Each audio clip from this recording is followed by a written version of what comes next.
Chapter 43. Dialogue between Duta and Dambasura. Om Shri Ganeshaya Namaha. Mudgalacharya continued the narration. He said that listening to the woeful words of the Devas, the Chaturanana was grief-stricken. He tried to think of a solution.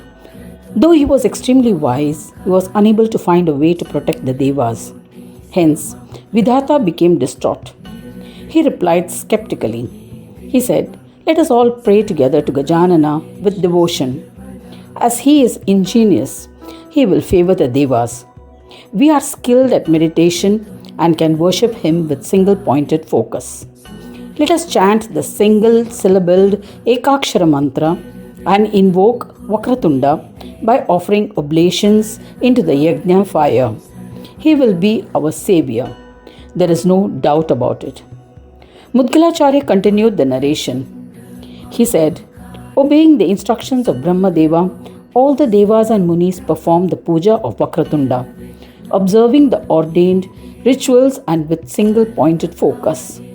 O Muni, Brahma Deva also endeavored to please him by meditating on the form of Vignapa, accompanied by Siddhi and Buddhi, who he visualized in his heart earlier. After 100 years, the idol of the Lord, endowed with attributes and form, Saguna and Sakara, manifested in his heart. This was accompanied by a soft and melodious tune. He was astounded on seeing the form of Ganesha. Before he could ask for anything, the idol, accompanied by Siddhi and Buddhi, manifested before him.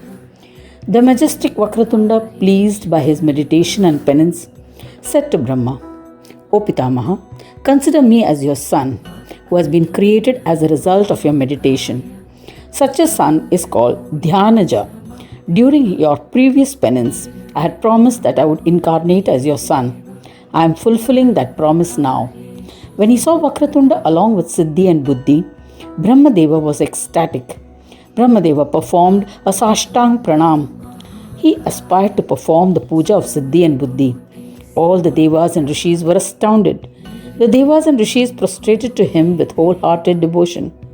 Seeing the Manasa Putra, mind-born son, and the Manasa Kanyas, mind-born daughters, they joined their hands in prayer and extolled him. The effulgent Brahma Deva and his wife joined the others in singing the praise of Vakra Tunda. Brahma, Devas and Rishis said, "O Vakra Tunda, the form of the witness, Sakshi, the form of divinity, and the one accompanied by Siddhi and Buddhi, we bow to you. To the one who is Nirguna, with attributes, without attributes, and endowed with gunas, to Ganesha, our salutations to you. To the omniscient one, the leader of all, the wise one, we bow to you.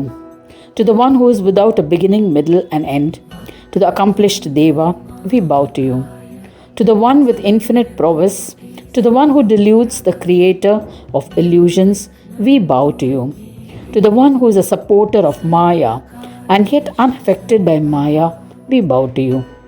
Our namaskara to truth, to the embodiment of truth, to the one who protects the preserver of truth, to knowledge, to the one who bestows knowledge, to the one who can be comprehended by knowledge, we bow to you. Our salutations to Lambodara, to the Deva, the Lord of all Ganas, to Ganesha, to the bearer of Gunas, to Heramba, we bow to you. O Gajanana, the Vedas, the Shastras, Yogindras, and the chief of Devas are unable to extol you adequately. How can we do so? We have extolled you to the best of our intellect, with joy. O Lambodara, may all our attempts to do so be successful. You are the creator of the universe, Brahmanda. There is no doubt about it. Yet, along with Siddhi and Buddhi, you have incarnated as my son. Have especially meditated on the Brahma with Siddhi and Buddhi. It is he who has manifested to emancipate me. There is no doubt about it. Brahma Deva then invited the Brahmins to perform the Jata Karma ceremony with joy, a samskara or rite performed for the well-being of a newborn. Brahma Deva performed his naming ceremony on the 11th day He named him Siddhi Buddhipati. Vinayaka played with a childlike innocence. Savitri lovingly breastfed him. The little child gave joy to his parents with his childish games. He grew day after day like the bright face of the moon, much to the delight of his parents. One day, O Daksha, when Siddhi Buddhipati was 2 years old, he modestly asked his father, "O father, why are you living in the forest along with Munis and Devas? O Lord, why are you grief-stricken?" Brahma was filled with joy. In response, he narrated the distressful acts of the Daityas. Vakra Tunda was enraged. He responded in a loud, resonating voice, with words which pleased the Devas and Brahmins. He said, "I shall kill the mighty Dambhasura. There is no doubt about it. I shall reinstate the Devas and Brahmins to their respective positions." Saying this, armed and mounted on a lion, accompanied by Siddhi and Buddhi, he marched to the home of Dambasura. He camped at the boundary of the town. The Devas and Munis happily joined him.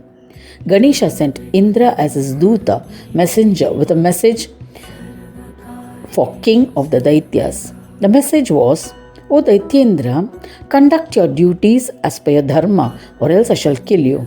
This is certain." Indra conveyed this message of peace to the Mahadaitya. As he was aware of all the circumstances, he tried sincerely to convince the Daitya. Indra said, "O Asura, the eternal absolute Brahma is incarnated as the son of Brahma. Comprehend that. Siddhi Buddhipati has manifested from the meditation of Brahma and is therefore his Manasa Putra, mind-born son. It is he who has arrived along with the Munis and Devas at the outskirts of your town. He has sent me as a Duta to persuade you. You must conduct yourself as is dictated by your dharma. You need to let the Devas get their share in the Yajna oblations. Let all the subjects observe their respective varnashrama dharma fearlessly."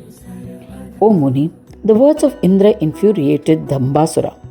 He said sarcastically, "O Indra, you have come to my place as a Duta, else I would have imprisoned you. O Indra, return with my warning to Gananayaka. I shall come to the battlefield 5 days from now." There is no doubt about it. Indra returned and elaborately recounted the events to Siddhi Buddhipati, listening to which Ganapati said to Indra, "You have performed the assigned task wisely." Thus ends the 43rd chapter titled Dialogue between Duta, Messenger, and Dambasura of the first Khanda of the Puranopanishad, Srimad Mudgal Puran, describing the legends of Vakra Tunda. Dedicated to Shri Gajananana. End of chapter 43.